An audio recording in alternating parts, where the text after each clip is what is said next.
You want to know what keeps me awake at night? It's wondering, could I turn a miter saw blade into a couple of hunting knives using a CNC plasma cutter? But I see that you're a little bit curious too, otherwise you would have stopped this video by now.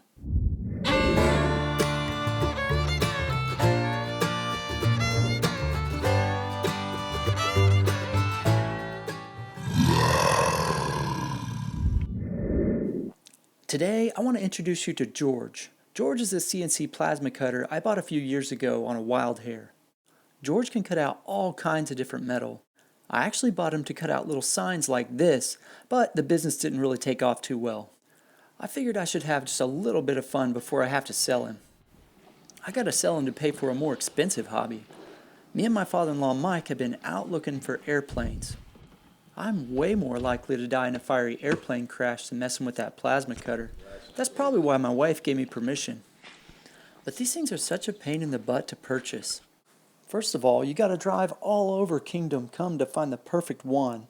Then you never know what kind of issues you're gonna have when you get there. This run-up's kind of a little example of what I'm talking about.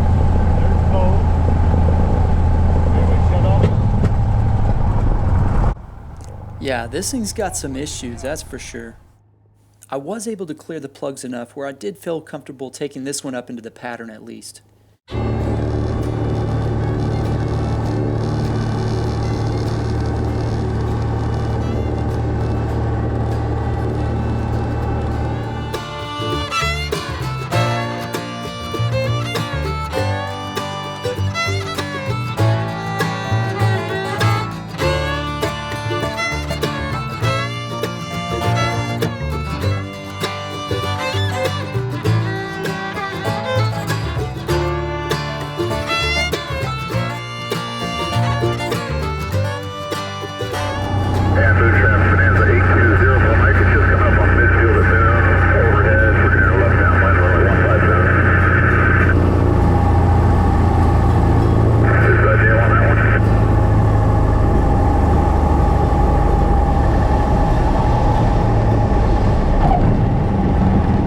The struggle is real. Then you'll find one that's in perfect shape like this little guy, but he's way too small. I guess I'll just have to play with my plasma cutter for now.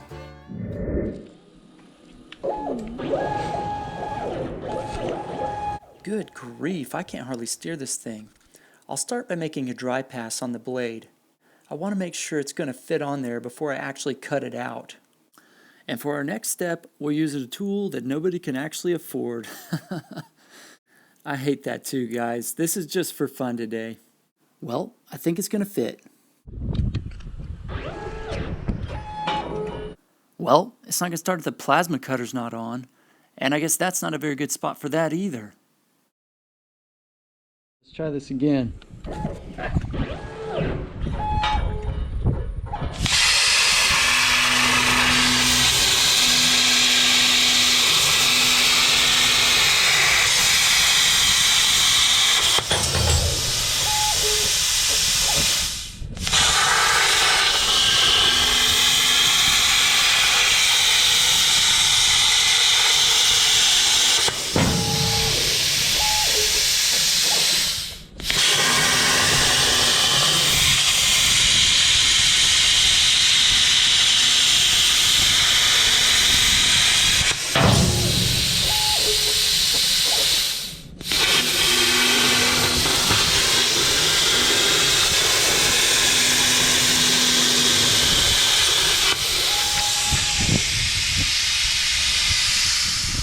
One of these guys stayed in here. I bet that thing's pretty hot too. I'll dig the rest of those out in just a second. We'll wait until they're a little bit cooler. But you can see it did a really good job of cutting those out. Now that I dug these out of the abyss, I'll go ahead and clean them up a little bit. Now obviously I've got to clean off all that yellow, but as you can see there's just a little bit of slag along the edges here. I'm just going to use a small grinder with a wire wheel to clean those up a little bit.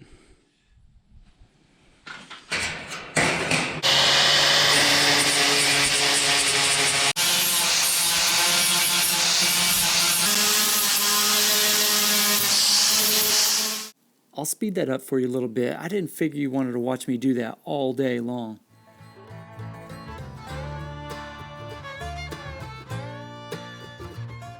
Now in the past, I've used a really fine file to give these blades like a really sharp edge. But today I want to test out this knife sharpener I bought from a flea market for like 10 bucks.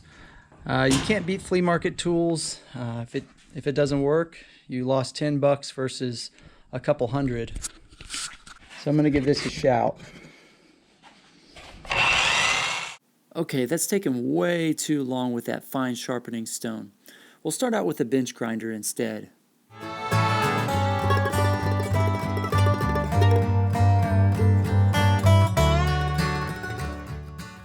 Now we'll go back with the fine sharpening stone.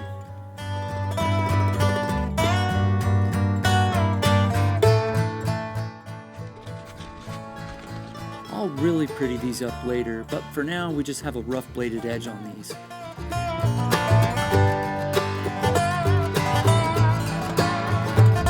These things almost look like little throwing knives. Yeah.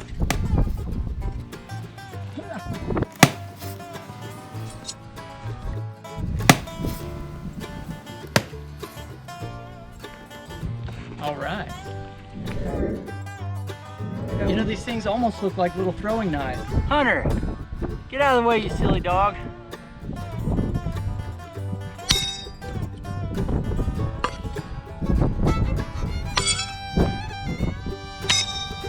Oh, I'm skilled. Look out. Did I do good? Did Daddy do good? Today I'm going to test out my new garage sale find. I found this little scroll saw. Hey, look out, Hunter. I found this little scroll saw at a garage sale for 10 bucks. It'd never been used except one time to cut out somebody's Pine Derby car. Not too bad for 10 bucks, is it? Hey, how do you guys like my workbench? I keep getting made fun of for working on the ground, so I figured I'd change it up a little bit. I'm gonna make my knife blade handles out of walnut. And in case you're wondering, no, I can't afford to buy walnut specifically for my Just Piddling projects. These are just scraps left over from my kitchen cabinets. All right, let's cut these out.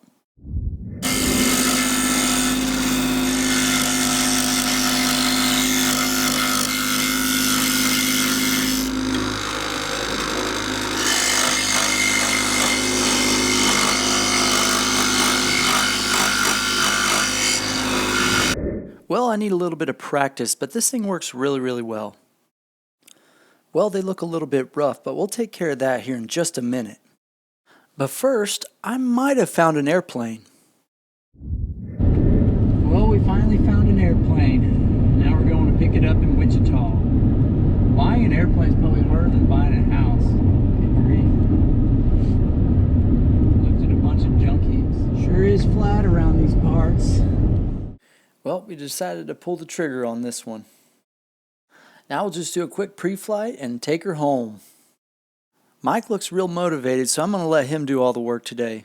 He's kind of like scrubbing bubbles. He does the work so I don't have to.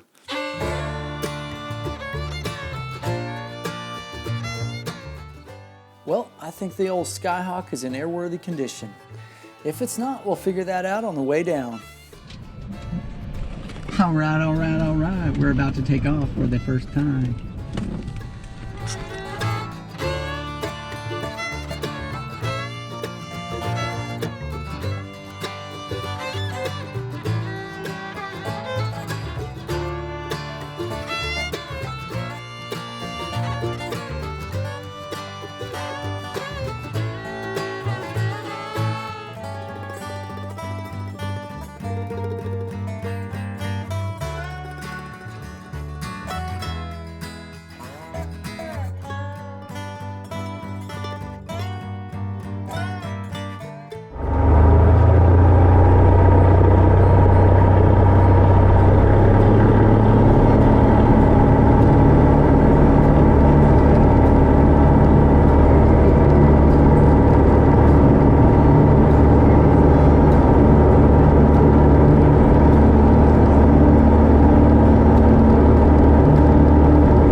Well, we finally made it home, and that means I can get back to work on my knives. But I'm really looking forward to some fun adventures in this plane though. Now, I've been seeing people put sandpaper on the side of their table saw blades, but I don't think that's too smart. If I lose a digit, I'll probably never be able to count to 10 again. I've got an idea. I'll let George help me out again.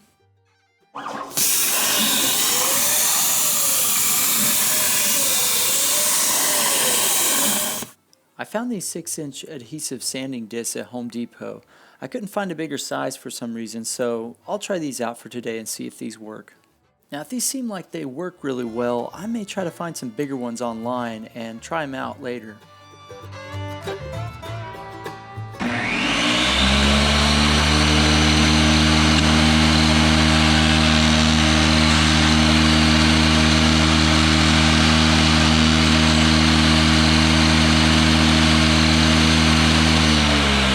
This 80 grit sandpaper was way too aggressive for this wood. I wish I got a little bit finer sandpaper. Oh well, let's test it out on the metal blades.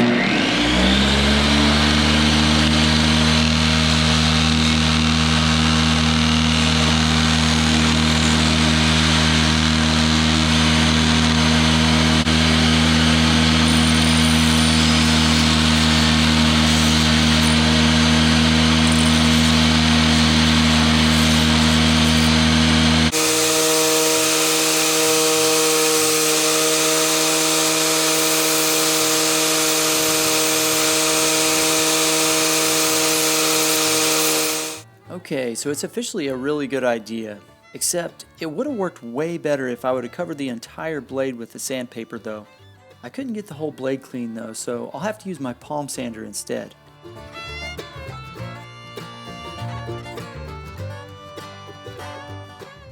I guess I should touch these up a little bit too.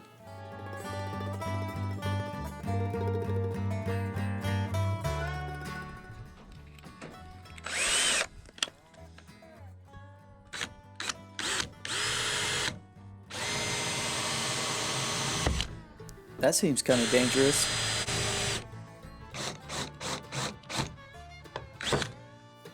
These are just 1/8 inch holes. I'll drill these into the metal handles first, and then I'll come back and drill them into the wood handles.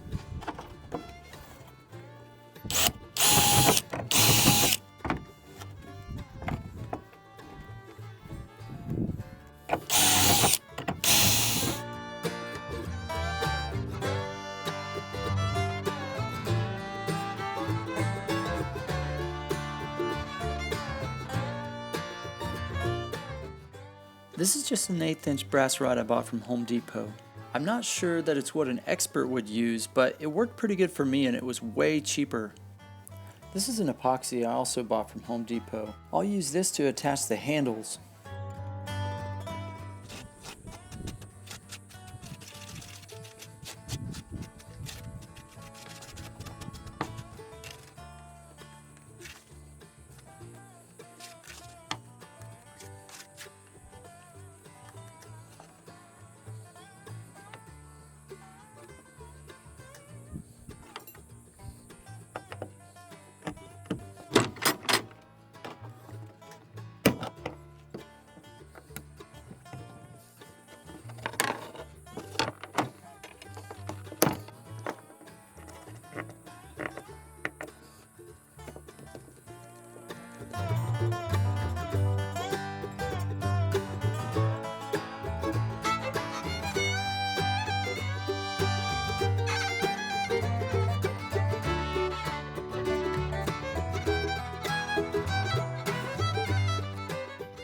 Once he's finished drying, I'll unclamp him, then clean him up a little bit. Let's give this guy another chance.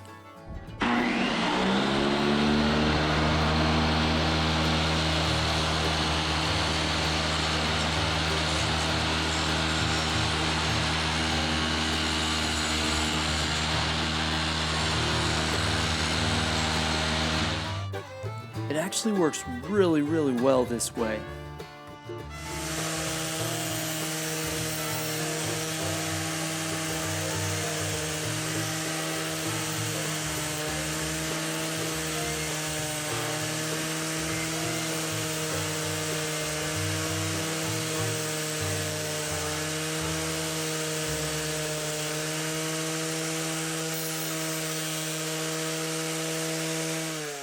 My new tool did an awesome job. The only exception is it had a hard time getting the inside areas right here. I'll use my palm sander today, and maybe sometime soon I can get a spindle sander or something.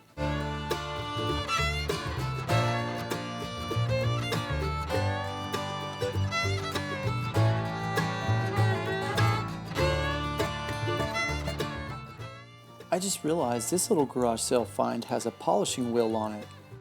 That should do nicely for polishing up these blades.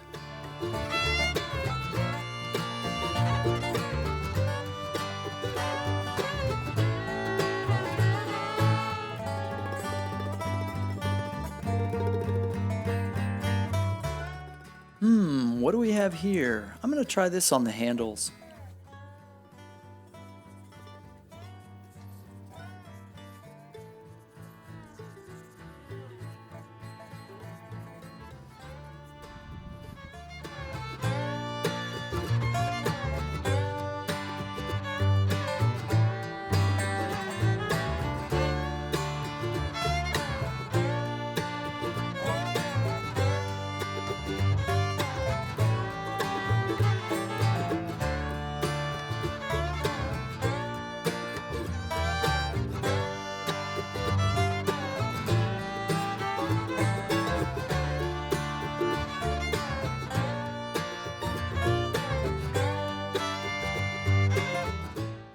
You know what? For being made out of a miter saw blade, I think they turned out pretty dang good.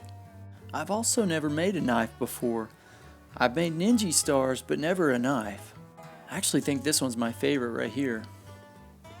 This one I think would have been my favorite. I just didn't quite like the way the blade turned out. And these two little guys are pretty awesome too. I maybe should have gave the blade front a little bit more rounded appearance. But what do you think? I'd like to hear your thoughts in the comments below. This is what you get when you give a redneck some CAD software and some tools he probably shouldn't be playing with. But I had fun today, guys, and I hope you did too. If you're new here, please consider subscribing. That way you can keep tabs on my crazy wild hair builds, plus a whole bunch of great functional DIY projects. See you next time.